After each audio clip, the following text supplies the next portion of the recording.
कुरिन्थियों के नाम संत पौलुस का पहला पत्र अध्याय 10।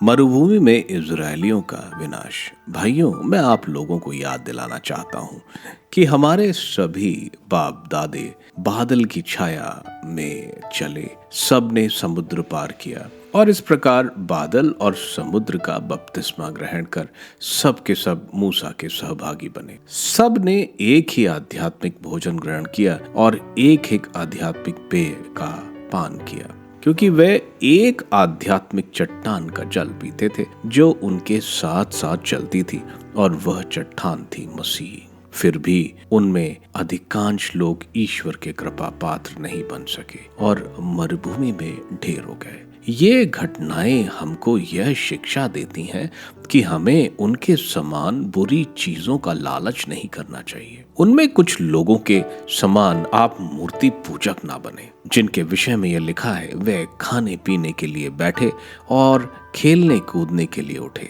हम व्यभिचार नहीं करें, जैसा कि उन लोगों में कुछ लोगों ने व्यभिचार किया और एक ही दिन में 23,000 मर गए। हम प्रभु की परीक्षा नहीं लें, जैसा कि उनमें कुछ लोगों ने लिया और सांपों ने उन्हें नष्ट कर दिया। आप लोग नहीं भुनभुनाए, जैसा कि उनमें कुछ भुनभुनाए और विनाशक दूत ने उन्हें नष्ट कर दिया। यह सब दृष्टांत के रूप में मैं उन पर बीता और हमें चेतावनी देने के लिए लिखा गया है, जो युग के अंत में विद्यमान है। इसलिए जो यह समझता है कि मैं दृढ़ हूँ, वह सावधान रहे, कहीं ऐसा ना हो कि वह विचलित हो जाए। आप लोगों को अब तक ऐसा प्रलोभन नहीं दिया गया जो मनुष्य की शक्ति से परे हो। ईश्वर सत्य प्रतिज्ञ है, वह आपको ऐसे प्रलोभन में पड़ने नहीं देगा जो आपकी शक्ति से परे हो। वह प्रलोभन के समय आपको उससे निकलने का मार्ग दिखाएगा और इस तरह आप उसमें दृढ़ बने रह सकेंगे। मूर्ति पूजा से दूर रहे।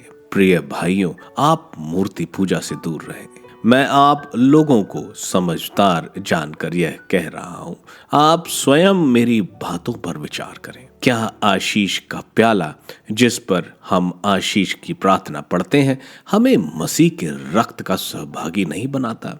क्या वह रोटी जिसे हम तोड़ते हैं हमें मसीह के शरीर का सहभागी नहीं बनाता? रोटी तो एक ही है, इसलिए अनेक होने पर भी हम एक हैं, क्योंकि हम सब एक ही रोटी के सहभागी हैं।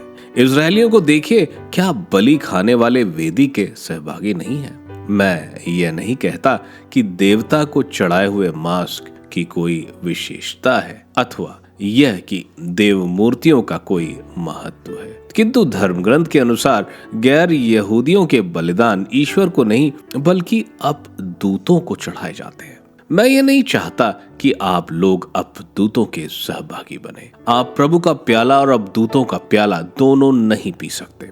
आप प्रभु की मेज और अपदूतों की मेज दोनों के सहभागी नहीं बन सकते। क्या हम प्रभु को चुनौती देना चाहते हैं? क्या हम उससे बलवान हैं?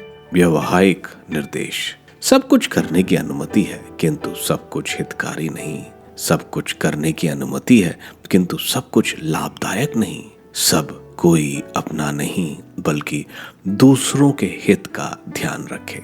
बाजार में जो मांस बिकता है उसे आप अंतःकरण की शांति के लिए पूछताछ किए बिना खा सकते हैं, क्योंकि पृथ्वी और उसमें जो कुछ है सब प्रभु का है।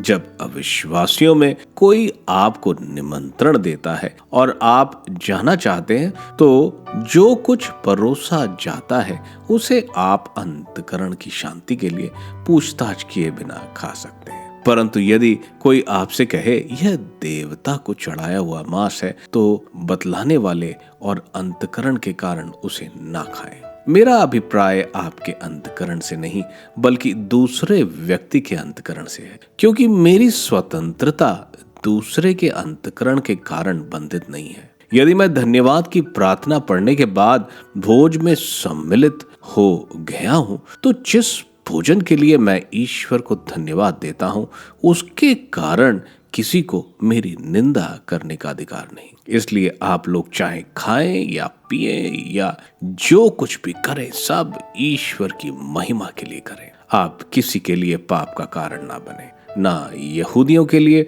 ना यूनानियों के लिए और ना ईश्वर के कलीसिया के लिए। मैं भी अपने हित का नहीं बल्कि दूसरों के हित का ध्यान रखकर सब बातों में सबको प्रसन्न करने का प्रयत्न करता हूँ, जिससे वे मुक्ति प्राप्त कर सके।